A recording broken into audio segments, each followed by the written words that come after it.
बिस्मिल्लाहिर्रहमानिर्रहीम। अस्सलामुअलैकुम। आज मैं शेयर करूंगी आपके साथ फतह के दरवाजे खुलवाने के लिए एक बहुत बेहतरीन अमल।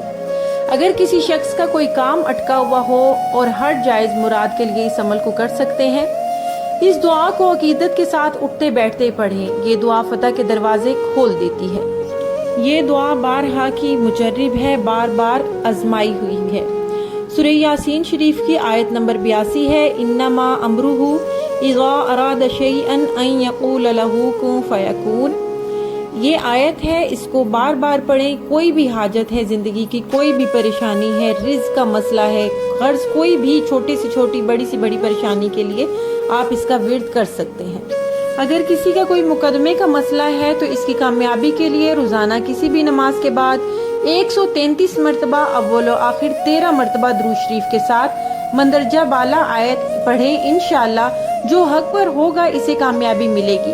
खबरदार नाहक नाजायज बिल्कुल भी ना पढ़े, वरना खुद ही मुसीबत में गिरफ्तार हो जाएंगे। दुआओं की दरख्वास्त है। आखिर में मेरी सबसे रिक्वेस्ट है कि चैनल को सब्सक्राइब करना ना भूलें। मैं इंशाअल्लाह बारहा के आजमूदा वज़ाइफ और अहादीस मुबारका आप लोगों के साथ शेयर करती रहूंगी।